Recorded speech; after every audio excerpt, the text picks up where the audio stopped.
एक तरफ खाड़ी में खतरनाक जंग है तो दूसरी तरफ पाकिस्तान और अफगानिस्तान एक दूसरे से भिड़े हैं। इस जंग के बहाने आसिम मुनीर ने रमजान के पाक महीने में महापाप भी किए। हालांकि मुनीर खुद को खुदा का बंदा कहते हैं, लेकिन मौलानाओं की बात पर अमल करने का दावा भी करते हैं। लेकिन रमजान के पाक महीने मुनीर ने जो किया वो पूरी दुनिया में मुसलमानों को शर्मिंदा कर रहा है। काबुल में 400 से ज्यादा बेगुनाहों का खून बहाकर मुनीर ने खुद को क्या साबित कर लिया है, ये रिपोर्ट देखिए और खुद तय कीजिए। मुनीर का ऑर्डर, अस्पताल पर हमला। काबुल विलायत पाकिस्तानी जेट्स ने पूरा अस्पताल उड़ा डाला। मुनीर की कातिल सेना ने 400 बेकसूरों को मार डाला। रमजान में हमले की तारीख से ज्यादा भयावह हमले की टाइमिंग है।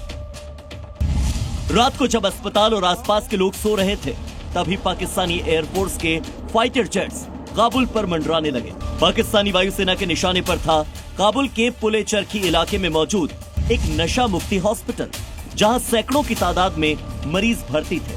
अस्पताल पर बमबारी से पूरी बिल्डिंग तबाह हो गई। आसपास की कई इमारतें ध्वस्त हो गईं। काबुल पर मुनीर का अटैक, 400 मरे, 200 से ज्यादा जख्मी। हमले के बाद मुनीर की सेना कह रही है कि अस्पताल पर हमले की बात गलत है। उसने काबुल के पास आतंकी ठिकानों को निशाना बनाया। लेकिन ये 3 तस्वीरें पाकिस्तानी सेना के इस झूठ का पर्दाफाश कर रही हैं। ये तीनों वीडियो पाकिस्तान की अमानवीय कार्रवाई का सबूत है, जिसने काबुल में अस्पताल में लाशों का अंबार लगा दिया। नशा मुक्ति से जुड़ा यह अस्पताल 2000 बेड का है, जहां ड्रग एडिक्टेड लोगों का इलाज किया जाता है। तालिबानी सरकार ने इस हमले को मानवता के खिलाफ अपराध बताया। पाकिस्तानी वायुसेना की इस करतूत को न सिर्फ तालिबान सरकार ने अमानवीय बताया, बल्कि पाकिस्तान पर अफगान एयर स्पेस पर अंतर्राष्ट्रीय कानूनों के उल्लंघन का भी आरोप लगाया।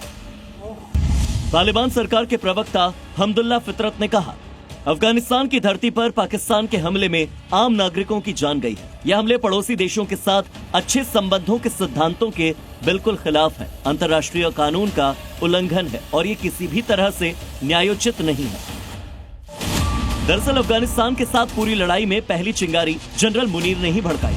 जैसे वो पाकिस्तान में अपने दम पर सेना और शासन का कंट्रोल चाहता है, वैसे ही तालिबान सरकार को भी डिक्टेट करना चाह रहा है।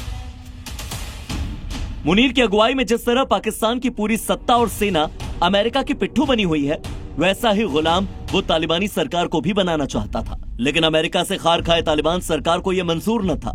लिहाजा मुनीर ने सेना के जरिए अफगान बॉर्डर पर नाकेबंदी शुरू कर दी। अफगानिस्तान को जाने वाली रसद और बॉर्डर इलाके का पूरा व्यापार बंद कर दिया। तो तालिबान ने विरोध किया। बॉर्डर पर नाकेबंदी हटाने के लिए विवाद देखते देखते जंग में तब्दील होता चला गया। लड़ाई मुनीर की सेना ने शुरू की थी, लेकिन अफगानी बॉर्डर से लेकर खैबर पख्तूनख्वा प्रांत तक एक्टिव तहरीक तालिबान के लड़ाकों ने अफगानी सैनिकों के साथ पलटवार शुरू किया। पाकिस्तान की पूरी सेना सिर पर पांव उठाए भाग खड़ी हुई। आज की तारीख में पाकिस्तान का पूरा उत्तर पश्चिमी इलाका तालिबानी लड़ाकों और अफगानिस्तानी सैनिकों के कब्जे में है। यानी लड़ाई पूरी तरह से सैन्य स्तर पर चल रही है। लेकिन पाकिस्तान की सेना इसका बदला अफगानिस्तान की सीमा के अंदर घुसकर बेकसूरों का खून बहाकर ले रही है। आज काबुल के अस्पताल को निशाना बनाया। इससे पहले कई रिहायशी इलाकों पर सर्जिकल स्ट्राइक के नाम पर पाकिस्तानी सेना ने बेकसूरों को मारा था। ये सारे हमले इसी रमजान के दौरान के। रमजान के पाक महीने में अपने पड़ोसी मुस्लिम मुल्क में खून बहाकर पाकिस्तान क्या साबित करना चाहता है? तालिबान सरकार का कहना है कि पाकिस्तान को इस हमले की बड़ी कीमत चुकानी पड़ेगी, बस रमजान बीत जाने दो। ब्यूरो रिपोर्ट, जी मीडिया।